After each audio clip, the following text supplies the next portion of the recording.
ಇವತ್ತು ಅಖಿಲ ಭಾರತ ವಾಕ್ ಮತ್ತು ಶ್ರವಣ ಸಂಸ್ಥೆ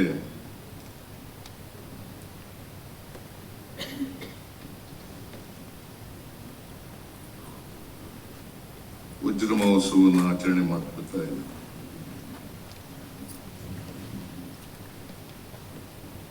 ಈ ಕಾರ್ಯಕ್ರಮದಲ್ಲಿ ನನಗೆ ಭಾಗವಹಿಸಲಿಕ್ಕೆ ಬಹಳ ಸಂತೋಷ ಆಗ್ತಾ ಇದೆ.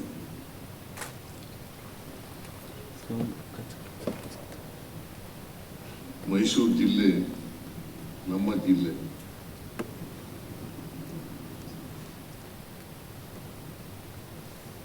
ರಾಷ್ಟ್ರಪತಿಗಳಾದಂಥ ದ್ರೌಪದಿ ಮುರ್ಮು ಅವರು ನಮ್ಮ ಜಿಲ್ಲೆಗೆ ಬಂದಿದ್ದಾರೆ. ಈ ಕಾರ್ಯಕ್ರಮದಲ್ಲಿ ಭಾಗವಹಿಸ್ತಾ ಇದ್ದಾರೆ.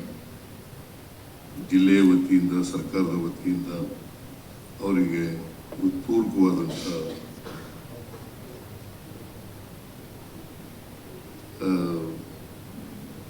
ಸ್ವಾಗತವನ್ನು ಬಯಸಲಿಕ್ಕೆ ಬಯಸ್ತಾ ಇದ್ದಾರೆ.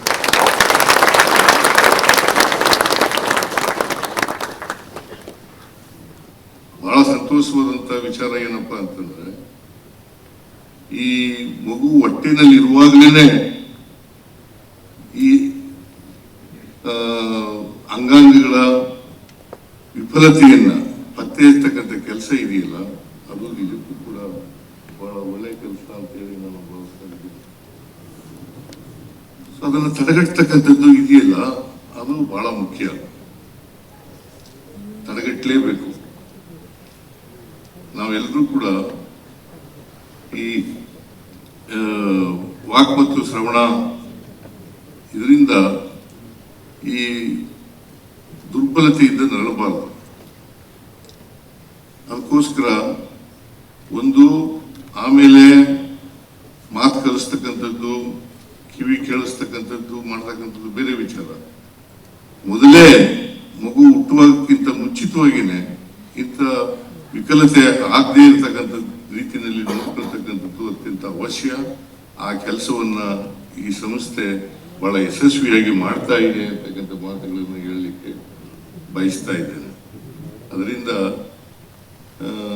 ಇದು ಒಂದು ಬಹಳ ಪ್ರಾಮುಖ್ಯವಾದಂಥ ಸಂಸ್ಥೆ. ಭಾರತ ದೇಶ ಇಂಥ ಒಂದು ಮೈಸೂರು ನಗರದಲ್ಲಿ ಇಂಥ ಒಂದು ಸಂಸ್ಥೆಯನ್ನ ಪ್ರಾರಂಭ ಮಾಡಿರ್ತಕ್ಕಂಥದ್ದು ಬಹಳ ಸಂತೋಷದ ವಿಚಾರ. ಇದು ನಮ್ಮೆಲ್ಲರಿಗೂ ಕೂಡ ಹೆಮ್ಮೆ ತರ್ತಕ್ಕಂಥ ವಿಚಾರ ಅಂತಕ್ಕಂಥ ಮಾತುಗಳನ್ನ ಹೇಳಲಿಕ್ಕೆ ಬಯಸ್ತೇನೆ.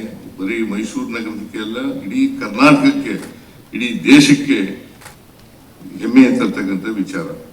ಈ ಸಂಸ್ಥೆಗೆ ನಾವು, ನಮ್ಮ ಸರ್ಕಾರ ಎಲ್ಲ ರೀತಿಯ ಸಹಾಯವನ್ನ ಒದಗಿಸ್ಕೊಡ್ತಕ್ಕಂಥ ಕೆಲಸವನ್ನು ಮಾಡುತ್ತದೆ.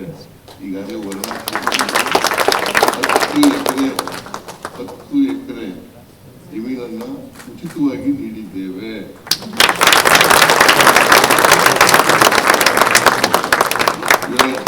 Karnataka government has given 10 acres of land at free of cost.